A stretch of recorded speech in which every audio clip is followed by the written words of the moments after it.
Different by design. Studebaker is. Studebaker is. Studebaker is. Now, if you are of the vintage, you may know some of these buildings that are no longer up. We could spend most of today, tomorrow, and the next day talking about all the buildings that either been moved or demolished in South Bend's history. But we're just going to go over a few, like 700, 800. So I'm kidding, we're not doing that many. So, but we kind of call this lost landmarks because a lot of these buildings and structures were landmarks for those that were directionally challenged. Go down to the A&W Root Beer barrel and hang a left, and it's there on your right, that sort of thing. So, with further ado, we'll get started here. The photographs I'm going to show you are all from the History Museum's archive photograph collection. We've been collecting photographs since 1867, and it's hard to pin down a number because I keep finding boxes with photographs in them. And so kind of the going number's around 50,000, but it may be way higher than that. But we have those all well kept, and they're really fun to look at and try to decipher where they're from or who's in them, because evidently our ancestors did not feel like marking photographs of anybody. So please do that if you have them. During the 1960s and throughout the 80s, basically, photographers in town captured many photographs depicting the demolishing of buildings in South Bend, coinciding with a government program called urban renewal. The federal government would pay Rust Belt cities to demolish old buildings and unused factory facilities, and they would pay the cities for doing that. That one single program changed the skyline of South Bend forever. The building being torn down in this picture in the middle is actually the east side of the old Oddfellows building that sat at the southeast corner of Main and Washington Streets. We'll talk about this in a little bit, but that was torn down to make room for Teachers Credit Union, or what is it, Everwise Credit Union now. Where those cars are parked, it's still a parking lot, you'll be happy to know. So to give you an idea of what kind of photographs we have, this would be one example of a photograph of how much the city has changed. You could not go out South Bend downtown and try to identify where this is at now. All of this sits under Dr. Martin Luther King Drive and the Century Center. All these buildings are now gone, of course. These buildings were along a street that is no longer there. It used to be called Pearl Avenue, but then it was changed to Vistula Avenue. Then it became Lincoln Way East, and now it's no more. The first building that you see on the left is the Shriners Building for the Sacred Order of the Shrine. The second building you'll see it says Portage Hotel. That's actually the Lincoln Hotel. It was built by Christopher Measle of the Measle family. He was the German immigrant who started Drury's Brewery, or what was Measle Brewery before. And then that big tall needle looking thing is called the standpipe. We'll talk about that in a little bit. That was used to store water for firefighting purposes. We're going to start off with the old Oliver Powerhouse. Around 1903 or so, most of the factories that had started on the West Race had taken advantage of the electrical power that was being produced then by Indiana Michigan Electric Power Company, and they left the water power of the East and West Race because electricity was more reliable. And they moved out into the far reaches of the city limits and built factories there, Studebaker, Oliver, everybody. The West Race especially turned into a rat-infested eyesore for the next couple years, until a man from Niles, Michigan came down and announced his interest in buying the rights to the land as well as the water power. Since the city was stuck with this thing, this land, and they didn't know what to do with it, they sold it to the gentleman from Niles for pennies on the acre. It soon turned out in the papers that South Bend's own James Oliver, the inventor of the Oliver Chill plow, was the man who used the man from Niles to purchase the land for himself. James, being a good Scot, was not going to get taken by the people of South Bend, knowing that he was already a multimillionaire, and that as soon as he made it known that he wanted that land, land prices would automatically go up. So he had this guy, a friend of his from Niles, come down and buy it. He used the land mainly in 1905 to build a hydroelectric plant on the outlet of the West Race, which is there. St. Joe River, you can't see the dam because it's off the side of the picture. This is standing on the shore of the West Race. You would be standing in the main hall at the Century Center now. And this is where the water would come in off the West Race, turn the turbines, and then dump back out into the river. In 1905, when James built that hydroelectric plant, it produced enough power to electrify the Oliver Hotel, the Oliver Opera House, several Oliver family homes, including Copsha Home, the factory, and he sold leftover power to the city of South Bend. As I&M, Indiana Michigan Electric Power, grew and took over more of the power needs of the city, the Oliver Powerhouse fell into disuse, and the Oliver Company sold the powerhouse and 85% of its control of the water rights to an I&M on June 28, 1948 for $35,000. I&M updated it a year later and operated as a hydroelectric plant that helped with their own power generation until 1965, when I&M donated the powerhouse, the island, and about 5 acres of land to the city of South Bend. So the city of South Bend got it back again. The city, of course, was uncertain what to do with this land, this new land that they got. But once they decided they were going to construct some kind of civic center, they cleared the powerhouse, the island, to accommodate what they were going to use as parking. The old powerhouse, of course, did not give up very easily. They thought they could hit it with some kind of dozer. They did not, and they had to use dynamite to blow it up. If you go out to meet me on the island, the bridge that you get across to go out to the island from like Colfax or Dr. Martin Luther King Drive is the base, the foundation base of the old powerhouse. The wrecking crew was successful, and it was kind of the base was kind of reinforced for that bridge so that you could walk back and forth across from the island. They never turned it into a parking lot, which is probably for the best. I don't know how many cars would end up in the river. The Jefferson Street Bridge, Jefferson Boulevard Bridge. The iron bridge in this picture is actually the second bridge at Jefferson over the St. Joe River. The first Jefferson Boulevard Bridge was a small wooden bridge, and by 1880, it was a dangerous and decaying structure that you did not want to go across. As a side note, this sycamore tree over here is still standing. It's in the parking lot of what used to be the Emporium restaurant, now the East Race Waterway. That tree is still there, and not much bigger, actually. So, slow grower.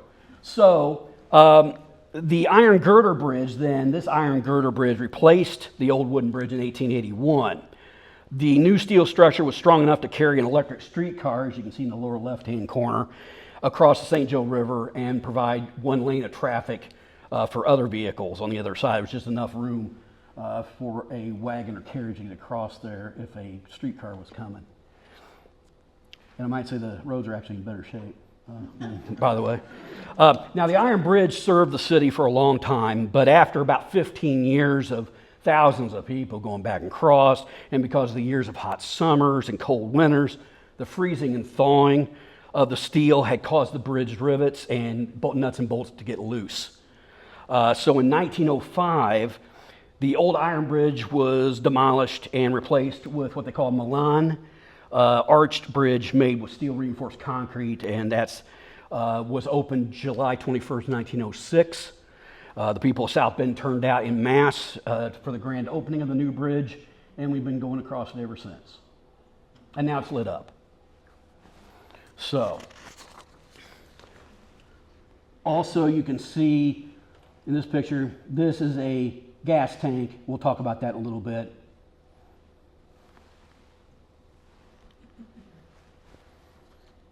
Yay, the standpipe. All right. Now, in September of 1872, the Great Fire of Chicago took place. And it made the residents of South Bend very anxious about all the wood structures in town and only having 3 teams of volunteer firefighters, which may show up, may not show up, or may not show up in time. So on July 7th, 1873, the city's Common Council issued an ordinance that something needed to be done to provide a reliable source of water that could be delivered throughout the city via water hydrants, fire hydrants.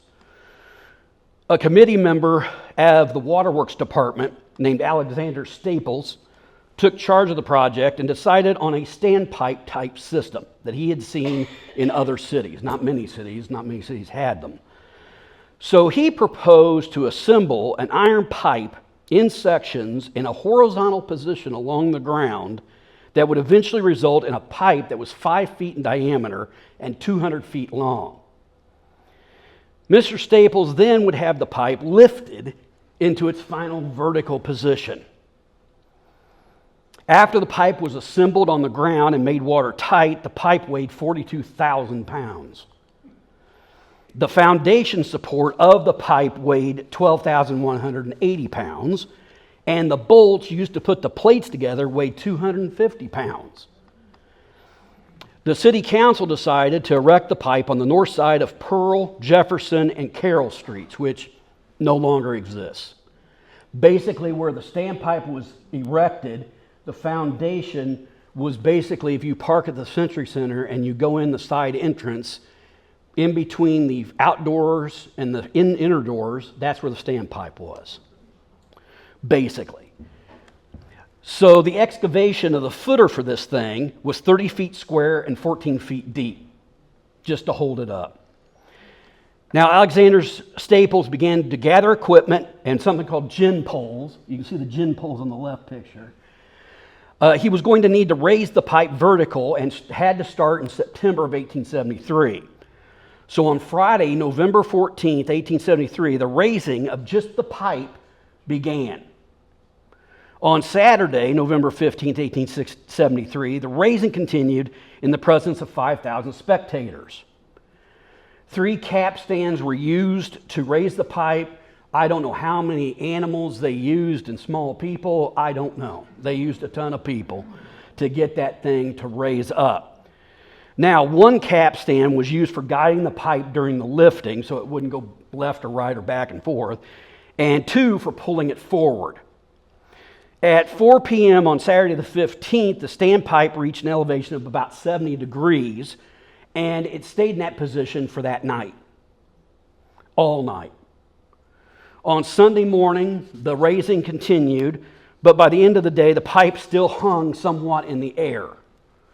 But on Monday, November 17th, 1873, at 11 a.m., it was nearly plumb, and at 2:30 p.m., the iron tube stood in its final position 200 feet vertical from its foundation. Toledo tried this about 3 years before we did, and when it got to about 45 degrees, it completely came apart, and they never tried again. So Mr. Staples got it up. The pipe inside was surrounded by a brick exterior and enclosed. They would pump water from the river, which was real close there, and fill the pipe. So you have the pipe at 200 feet, and when they got done building the enclosure, it was 221 feet, and it had 292 steps that went in between the pipe and the inner wall of the bricks that went all the way up to the tippy top. The capacity, they could pump 30,000 gallons of water in that thing and hold it. It's basically like a water tower today without the big bowl at the top. The weight of the water, if they needed water from a hydrant, open the hydrant, the water weight would push down the water and push it out through the hydrants. Now, one of the Studebakers vowed for another type of system, kind of a cistern type thing. I don't quite understand it. So Mr. Staples' plan won. But Mr. Studebaker, one of the Studebaker brothers, said that it would never work. And to prove it never worked, he was going to go up, once they got it filled and got it ready to use, he was going to go up into the cupola tower in the old main office building that was on Lafayette Street at the railroad tracks. And he challenged Mr. Staples to try to shoot a stream of water up into that cupola. Mr. Staples said, fine. So after they got it done, the bet was a cow, a dairy cow. That was the prize. They got it fixed. They got it ready to go. Day came. Everybody's downtown. Everybody's around the Studebaker building. They turned the water on and completely doused Studebaker standing up in the cupola and knocked his hat off. Mr. Staples got the cow and they paraded it through the street. It was all decorated. And whenever they would have like a parade or something, they would auction off. It's kind of like a white elephant type gift. And it was constantly auctioned off to raise money for some kind of needy family or something. It was back and forth. It only had a half a tail, I guess. So I don't know what kind of great prize it was. But nonetheless, they squirted him good up there in the cupola. So the firefighting worked pretty well. How they got the water up in there was using a steam engine. This was in the lower lobby on the left. And the steam engine would pump the water out of the river up into the pipe and fill it up. When they did a lot of the urban redevelopment downtown, they were getting ready for the Century Center building, which the parking lot's on your left. The red circle is where the standpipe was. By the 1920s, the standpipe system was unnecessary. And first, the city gave it to us, the Historical Society.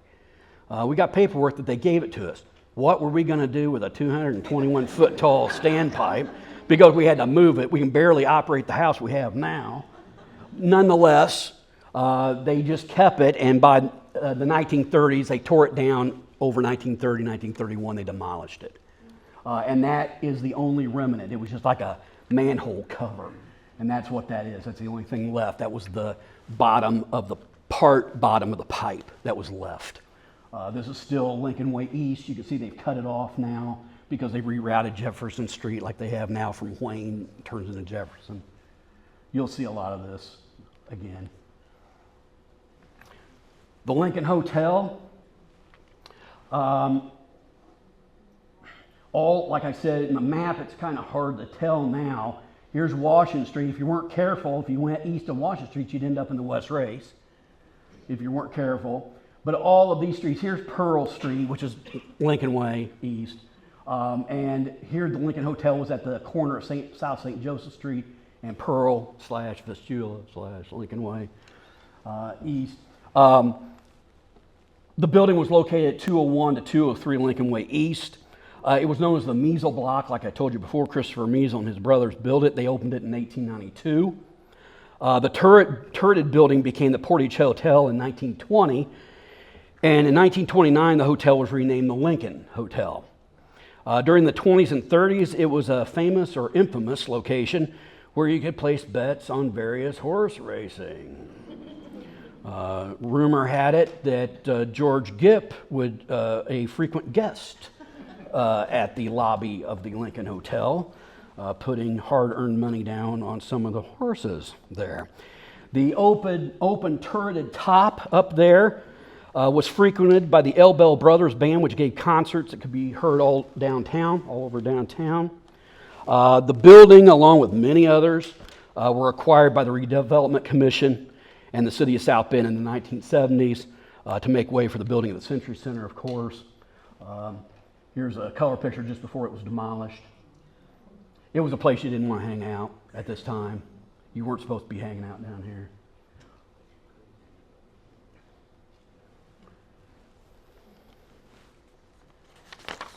Here's a better picture to give you an idea what we're talking about. Here's Lincoln Way coming in. You can see Jefferson Street up here has not been moved yet. You could come in, let's say you're coming from Mishawaka into town. You would come right up into town on Vistula/Pearl/Lincoln Way, and it would connect right into Washington Street. This is Washington and Michigan here. And so you can see the Lincoln Hotel, the Shriners Building. This was like a radiator shop for a long time, and you can see the stump of the standpipe right there. This is all the Marriott. Help me with the new hotel downtown. This is all the College Football Hall of Fame at one time. Some of you may remember the Granada Theater.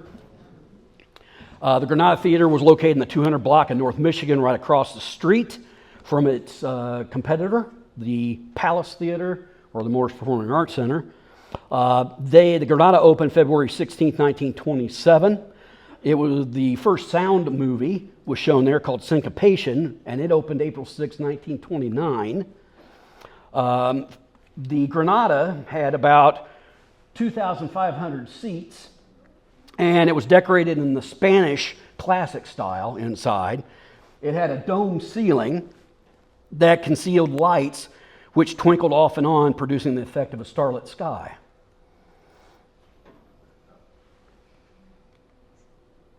The theater succumbed to the urban renewal process on July 6, 1971. This is some Super 8 film I found in a box and digitized it. You can see they were tearing down some of the facade of it. Some of you must remember the A&W Root Beer barrel. South Bend was home to at least 3 of these things over the past 70 years. I just heard from a nice lady today. Her uncle owned one up at Auten and Ironwood? No, 331. Thank you, 331. I wasn't even close. Thank you. Up there. This one, one barrel was located on the southwest corner of US 31 South and Ireland Road, where Mike's Car Wash is located now. Another barrel stood at Western Avenue, 4218 Western Avenue, at the southeast corner of Western and South Gladstone Street. This A&W Root Beer barrel picture was located at 705 Lincoln Way West, now the site of a Conoco gas station. 5 cents. 5 cents. And it came, my dad told me, came in a frosted mug.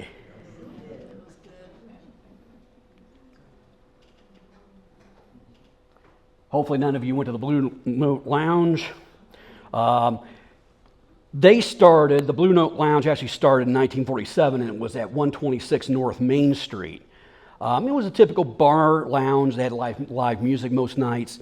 Sometime around 1969, the owners of the Blue Note had moved from 126 North Main to 120 South Main because a parking garage was being built at 126 North Main, which is still there behind the JMS building.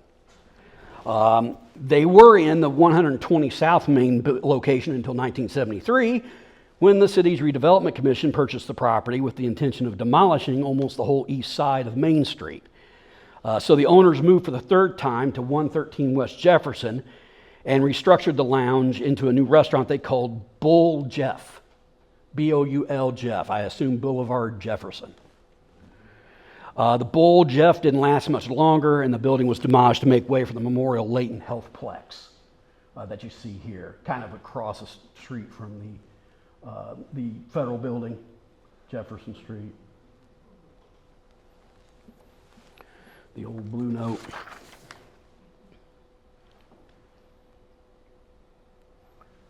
the Modern restaurant, candy shop. A gentleman by the name of Edward Calamaros opened the Modern in 1927 at 110 West Washington Street. The Calamaros family ran the restaurant for 40 years. The Modern also offered an array of candies, pastries, and ice cream, which were all made on site and displayed in cases by the soda fountain that was in the front of the building. If you went there for a meal, you were seated in the rear of the restaurant at a table or a booth. Mr. Calamaros, when he built the building, had a Czechoslovakian stained glass window brought from Czechoslovakia and installed above the front door you see on the left.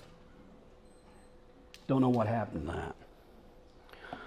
The Calamaros family sold the building in 1967. It was torn down during urban renewal and was located where the Teachers Credit Union / Everwise Credit Union parking lot is located now.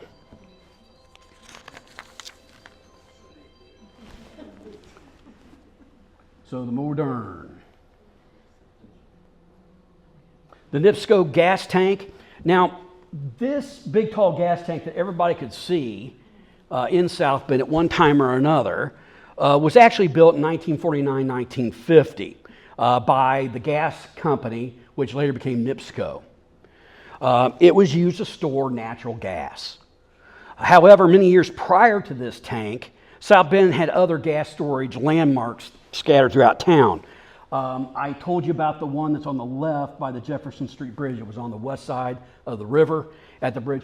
That stored coal gas for lighting, street lighting, home lighting, business lighting. That black thing that you see inside was like a bladder. And when people would use the gas, it would go down. And then when they would fill it up with more gas, it would go up and that sort of thing. So, but it was coal gas.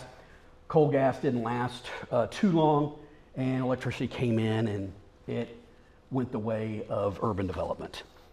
But this stayed up. The main gas station stayed up until I think the 80s before they started tearing it down.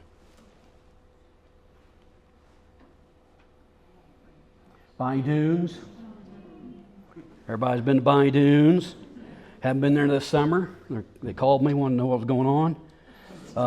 By 1940, Bonnie Doon Ice Cream Corporation had one ice cream manufacturing plant and 2 wholesale outlets in Mishawaka, plus 5 retail stores in South Bend.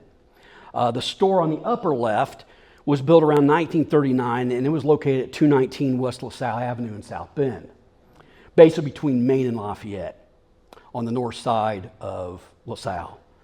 Many ice cream scoops later, in 1954, it was demolished to make room for a new Kroger grocery store that sat that lot. After Kroger left the building, Lazy Boy Furniture moved in. And they demolished the old Kroger building and built a new structure that's still there. The Fifth Third Bank banking location is in that building now. The other 2 images are from the Bonnie Doon's Drive-In at Lincoln Way West and Bendix Drive. That location was built in 1950 and it operated until it was torn down in 1990. And they had a nice lunch counter. I don't know. Does anybody know is Bonnie Doon still making ice cream, or did they not find a buyer? No, gone. All right. Oh, okay. Poor Bonnie Doon's. Now, the East Race. Now, the picture on the left shows you not only a little bit of the West Race. Here's the Oliver Powerhouse right there. Here's the East Race, the beginning of the East Race here. And it goes for about 7/10 of a mile off the picture. When the St. Joe River Dam was built in the 1840s, 2 races were built on and dug on both sides of the river, the West and East Race. The East Race was 7/10 of a mile long and was the location for many of the early industries that called South Bend home, utilizing the water that came down there for power. After more reliable sources of power became established, the East and West races fell into disrepair and became an eyesore. By the 1950s and 60s, when various aged buildings around town were being torn down in urban development, there was an abundance of construction rubble. So it was decided to take this rubble and pour it into the east race, and they filled it to the top, all the way from the beginning, all the way down to the end. This is the Emporium restaurant. There is no east race during this time. It's in the 1970s, early 80s, real early 80s. You can barely see the head gates. They're in the process of digging that back out. Pretty soon it was filled up to street level. The bridges that go over it now went over nothing at LaSalle and Colfax. It was just earth. They even built buildings on it, parked cars on it. By the 1980s, though, some forward-thinking folks in town floated the idea to re-excavate the East Race and use it somehow. So it was decided to renovate the East Race into a man-made whitewater rafting course. When it opened in 1984, it was the first man-made rafting course in the United States. And that's what it still operates today. And you can go down there in the summertime and watch people drown themselves. It's quite fun. So they have all kinds of things down there. We're always trying to hope that the Chicago will get the Summer Olympics somehow, and we can then host all of the time trials for kayaking here. They were hoping that would have come by now, but it has not.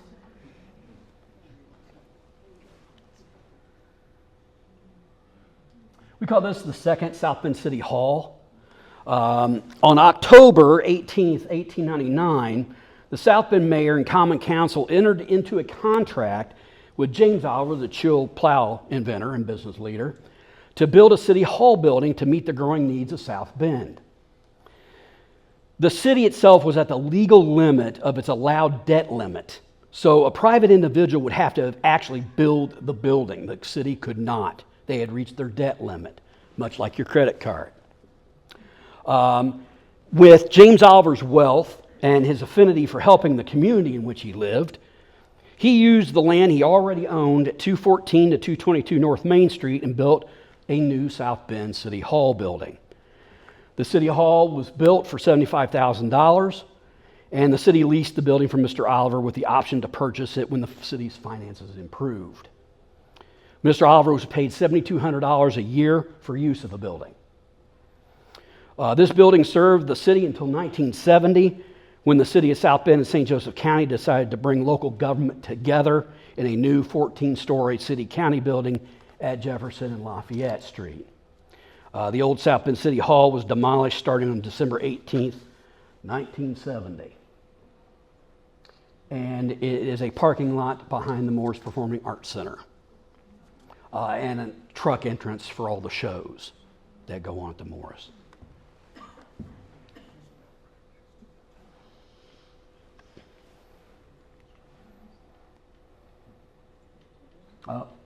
Gas tank. Gas tank again. The gas tank down there at around Pennsylvania Street, Miami, Fellows, in that area. The red brick building was built in 1866 and was South Bend's first Jefferson school, elementary school. It was used as a school building until 1916. Then in 1919, it was repurposed as the South Bend School Corporation headquarters. It remained the headquarters of the school system until 1969, when the school admin offices were moved to the recently vacated Studebaker main office building. From 1969 until 1974, it was used as the welfare department's office. From 74 to 75, the Jefferson School Building, which was the oldest standing school building in South Bend at the time, was demolished to make way for the Century Center and its parking lot. So you can see on it, it's almost on its way out. It was about the only structure standing when they started demolishing. There was a strip mall here that had like Shirk's Piano in it for a while. That was all just demolished. They rerouted all the streets around.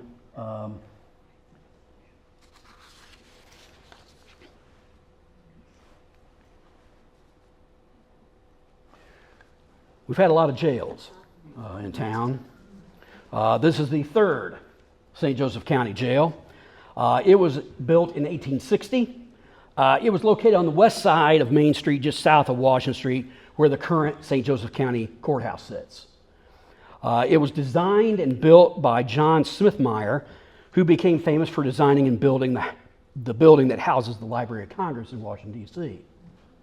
The red brick building with white limestone trim and a crenellated roof served as the sheriff's residence and county jail for 40 years. It was torn down in the late 1890s to make room for the building of the present St. Joseph County Courthouse, which was completed in 1898 and still occupies that location. Philadelphia.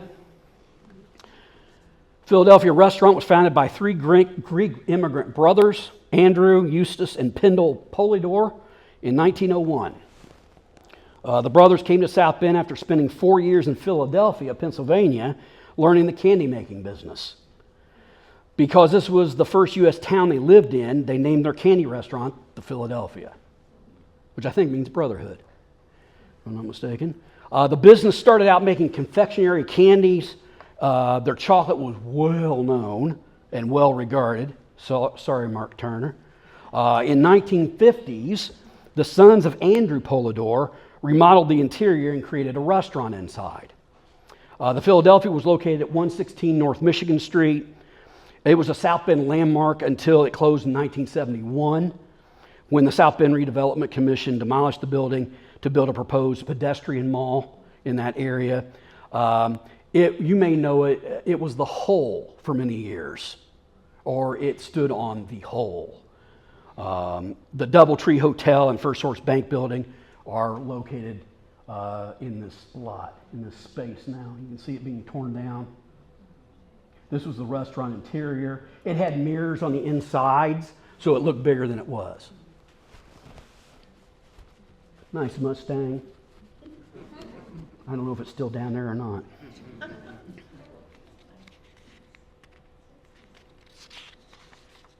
That's where it was located, right around in here. This is soon after they have demolished everything. They're getting ready to build the Key Bank, getting ready to build the Marriott Hotel, First Source Bank. They've already started tearing down Wyman's. This all area was called the Hole. We have pictures of people down there in 1976 watching the fireworks for the bicentennial. Kids riding bikes down there.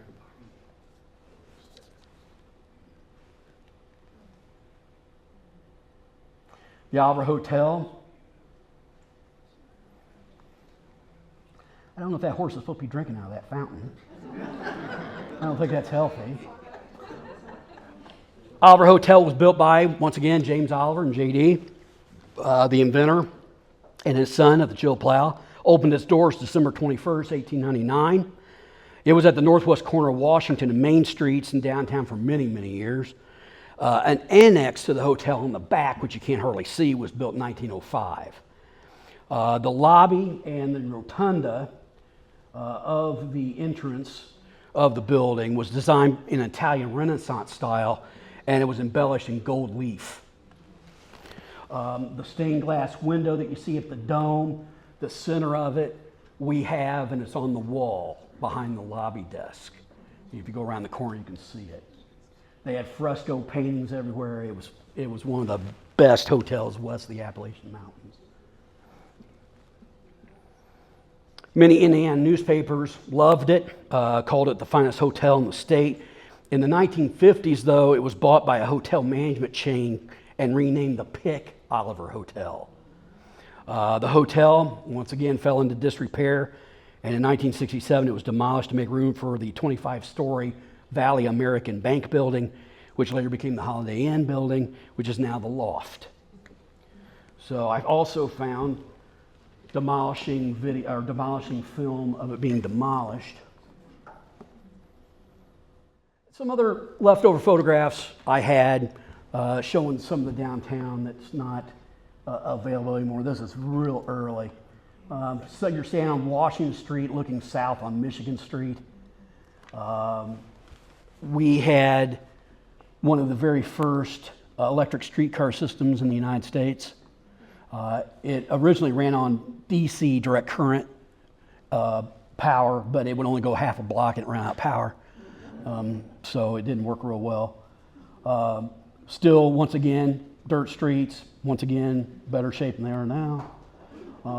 Lots of restaurants, lots of five and dimes, lots of shoe, lots of hats, Studebaker wagons running around, newspapers, a lot of these buildings.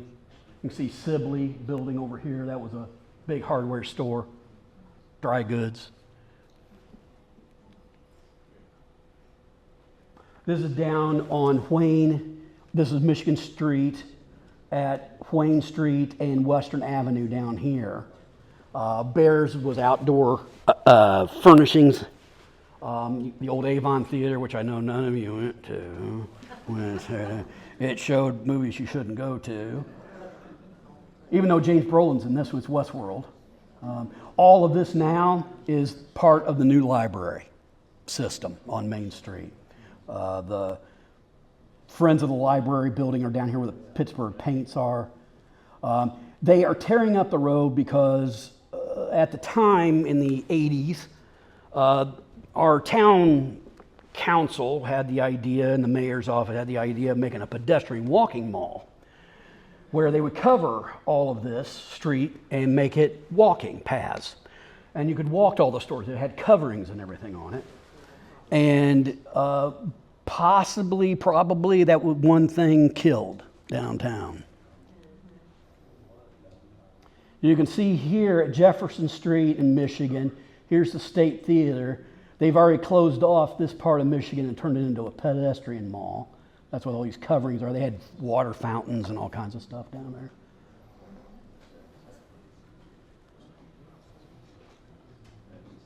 Studebaker block right here. That's where they started. Robertson's. Kresge's was on this corner until they tore that down. Rumor has it Melvin Simon from Indianapolis came up here and talked to the city about building a big indoor covered mall. South Bend said, we have a pedestrian mall, we don't need no stinking mall. And so he went to Mishawaka, and that is University Park Mall today. That is also a contributor to the demise of the shopping downtown.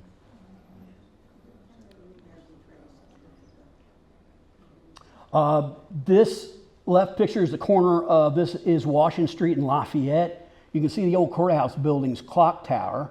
There used to be buildings on that corner. There was a pharmacy for years and years and years. Gross bike shop, Zyker Cleaners. All this is gone, torn down. This was the South Shore Station downtown, LaSalle in Michigan. The Morris would be off to your left. One time during the 60s, I think, or late 70s, one of the South Shore trains was coming into town and it lost its brake. And it freewheeled all the way through town, taking cars with it. It went, it's a grade there down to LaSalle. Where the apartments are there on LaSalle, that was where their turntable was and all their shops. And that thing went down through there and went clear through the back of one of the roundhouses. Killed the conductor, unfortunately. He evidently did not bail in time. He thought he could stop it. But you would grab the South Shore train, would come out of the yard, travel west, stop here, pick you up, off to Chicago you went. Now they want to do that again. Not here, but they go through all that hassle, tearing it up. Oh, that wasn't a bad idea.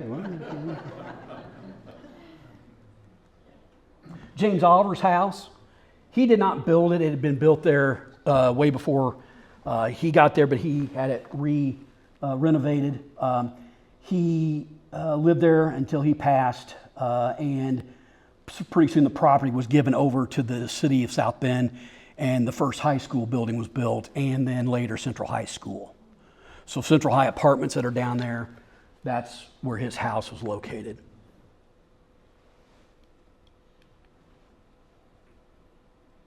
Not far from here, Western Avenue in Chapin. This is the southwest corner. There was a drugstore here, Cleaners. You can see the tower, or the cupola, down at the Oliver Plant main office building down here. All these buildings gone, Kroc Center.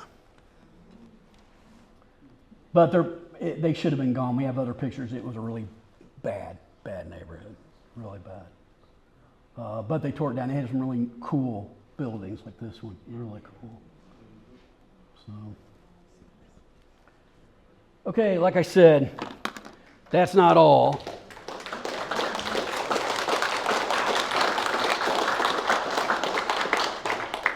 We have, like I said, one of the best things I get to do in my job is try to identify where something's located. So somebody will come in, usually it's Andy Beckman, sometimes, comes, hey, where's this at? Oh, hey, this is that, wherever. So we enjoy doing that.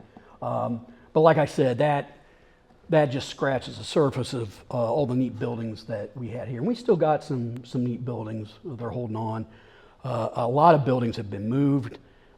They just moved the cabin here, and they just moved, I forgot to mention, during Philadelphia restaurant, Polidor's home, their family home was just moved down the block to make way for Memorial's expansion and that sort of thing. So, Steve, did they get that moved okay? Is it on its foundations back, yeah. Newfound? Good. Yeah. So they got all that moved. That's a great house. That's a really nice house. Really nice house. Different by design. Studebaker is, Studebaker is, Studebaker.